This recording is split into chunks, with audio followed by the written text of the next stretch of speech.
But here's the audio of Stellantis' robocalls to all the employees that got laid off. This is from an MP that retweeted this here. Let's play a little bit of this clip here.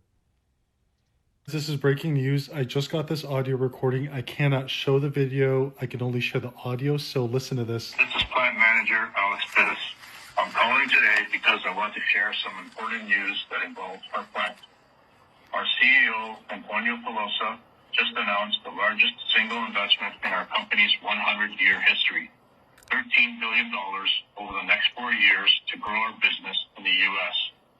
What does this mean for Brampton Assembly? As part of this announcement, we will be transitioning Jeep Compass production from Brampton to the U.S.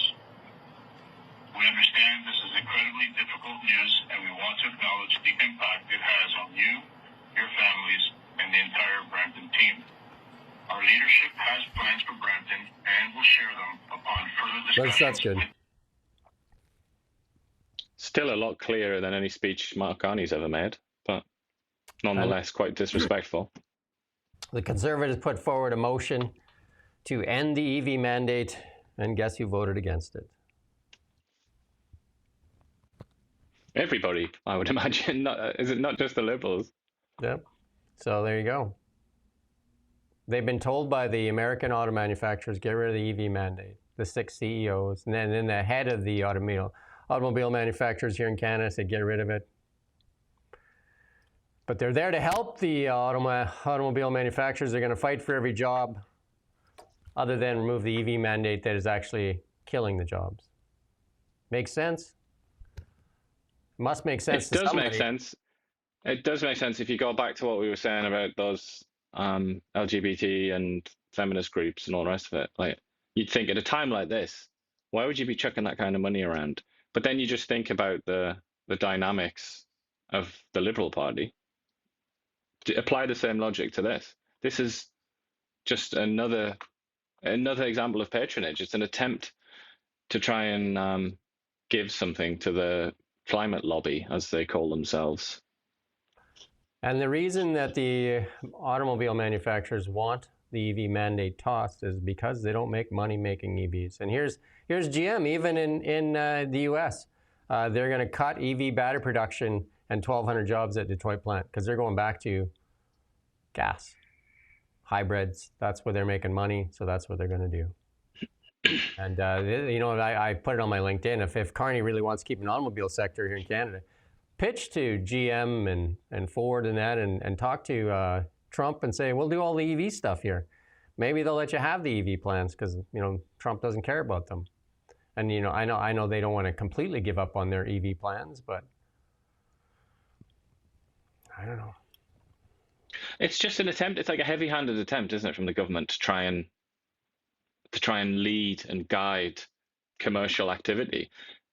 I would have thought that we learned our lesson in the previous century about this kind of thing.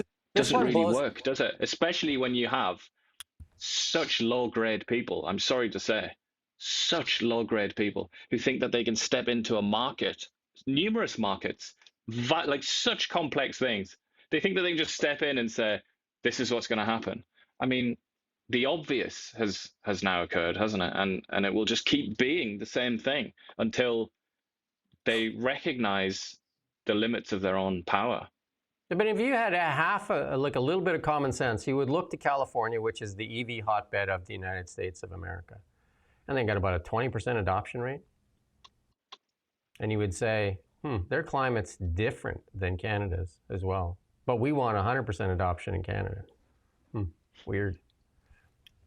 We're going to skip for the Blanchette thing here, but look at this. A surge of misconduct cases. The Public Sector Integrity Commissioner says she needs triple the number of staff lawyers to handle a growing number of complaints of wrongdoing by federal managers.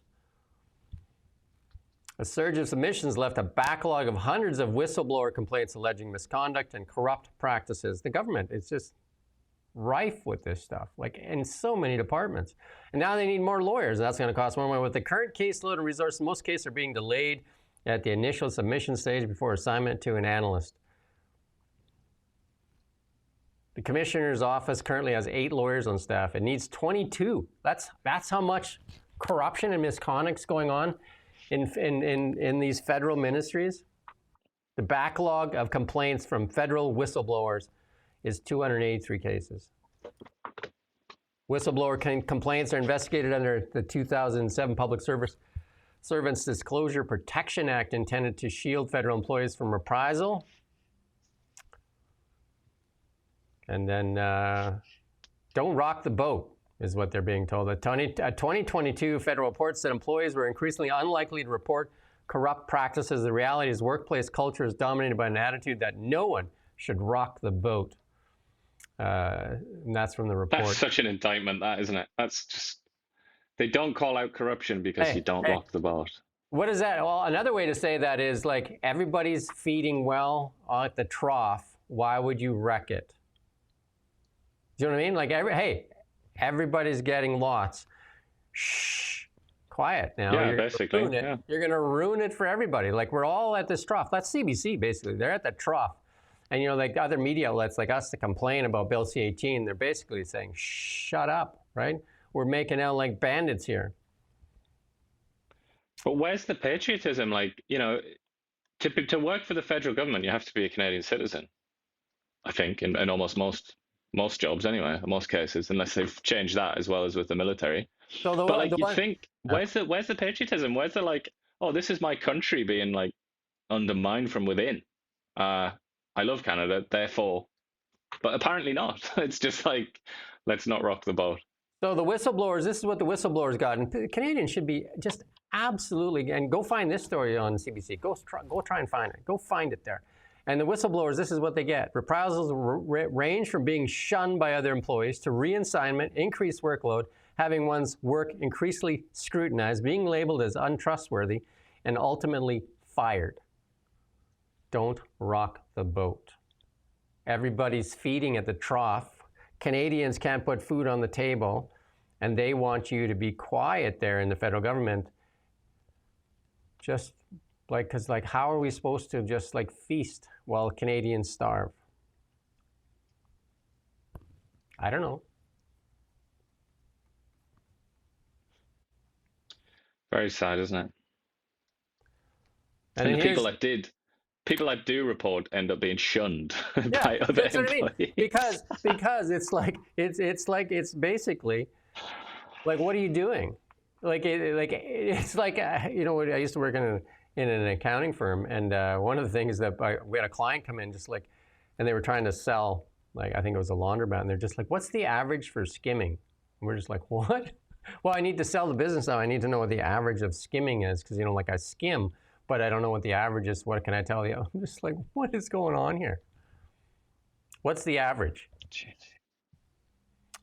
And here's our #1 finance guy that, again, surprises me that he still has his job. Tiff, Macklem there, that told Canadians to go out. I'm never going to forget that. Told Canadians to go out and get that mortgage. Don't worry about it. They're going to keep interest rates at this level into the foreseeable future, and then raise them 19-fold in unprecedented fashion, trapping many Canadians. And then what's the liberal senator say? Those people deserve what they get. That's very, very nice, isn't it? But now Tiff Macklem says, you know, people should get ready for a lower standard of living. What we're going through is not just a cyclical downturn. What I told you by cyclical means you go up and down. This is structural. We've been saying that. Economic winter is coming to Canada. Either put on a coat or go find sunnier weather. And what did our fearless leader, Mark Carney, do? He didn't put on a coat. He went to sunnier weather. He took Brookfield to the United States of America, and Brookfield just did a big deal down in the United States. And he also moved his investments there to sunnier climates. And a lot of people have. Well, certainly, yeah. Its money is getting a nice suntan. That's for sure. And a reporter asked him, what do you see as the most concerning long-term impact? And just like clownish. It says incomes will be lower than otherwise would be. It's terrible to hear the head of the central bank saying, unless we change things, our standard of living as a country, as Canadians, is going to be lower than it otherwise would have been. This is, I mean, that's such a horrible. One of the richest nations in the world. That's like a bag of razor blades for the average Canadian to try and swallow that, because the average Canadian already feels like their standard of living has been declining for at least 10 years, and data supports that feeling. Again, just look down at your feet, because below your feet is all our wealth. And this Liberal government and NDP will not let us tap it. And they want you to instead have this, because they want to sell you carbon capture. And that, how does that feel? How'd you like a bowl of carbon capture on the table and see if your kids, virtue signaling as well. There's a lot of that. You can have, you know, a side dish of virtue signaling, some identity politics. But also just the kind of bureaucratic industrial complex that just blocks everything and sues, like files a lawsuit over everything that ever happens. Anybody tries to build anything. And the attitude as well, it's a cultural thing, isn't it? Evan Solomon, the AI minister, was interviewed by CBC on the radio just a few hours ago. And, you know, there's lots of hype, like when they introduced him. Can you guess what the first question was from the CBC? It was, so how do we regulate this? That's kind of, in a nutshell, that tells you everything you need to know, doesn't it? Well, here, the good news for Canada on the regulating of AI is we don't have any to regulate, so we'll have to regulate the American. That's not what Evan Solomon said. He was talking about, oh, we invented AI, talking about Geoffrey Hinton, an English scientist who came to move to Canada, and some other fella, Sutton, can't remember his name, an American AI pioneer who also came to live in Canada. So but he's saying because of those two, apparently Canada invented AI, and we're great, but also let's regulate it. Even though we don't like have much of an AI infrastructure in place. I just interviewed one of the speakers at Geoffrey Hinton's talks that are happening in Toronto here in November, and you know, he may be knowledgeable in AI, but they're not running any AI. There's not open AI. You know, I mean, it's not practical application stuff. So I don't know what Canada's leading in. But it's just like, it's like the English, the English people invented industrial civilization, which is like everything you see around you. Go to the Pearl River Delta in China. Look at all the industrial, the industrial corporations or whatever going on. All the activity going on there. What do we get? What do the English people get for that? You know, what does Canada get for having, like, Canadians invented certain medical techniques and all the rest of it? Like, what does that actually entitle you to? Unless it's a business and a company that brings money in, it's not ultimately worth much, is it, down the line? So Tiff, why don't you talk to Canadians about leading and lagging indicators? A lot of the stuff that Tiff is talking about is lagging indicators. But some of the leading indicators right now are a clear separation of the United States economy and the Canadian economy. And that is going to show up here in the next 6 months and the next year. And it's going to be shocking to most people. Investment capital flowing out of Canada into the United States, massive amounts. And Brookfield is an example of that. Massive amounts flowing into the United States. So they're going to see this golden age. And Canada is going to be looking over the fence and wondering what happened as all the carbon grifters show up in Canada looking for tax dollars in a country that won't be able to even drive revenue to cover all these grifters that are going to be looking for tax dollars from the taxpayer. Explain it to us. Here's the 5-year rates versus the 5-year variable rates right now. And you can kind of see that even though rates have started to come down, 5-year rates of, like the mortgage rates are, like they're not really buying into it that much, right? Like, like the rates are still relatively high when people are looking to, do their mortgage, right? The 5-year rate is still hanging in there. So, and that's why I think a lot of people now are a little bit scared of the variable rates. But again, that rate needs to come down.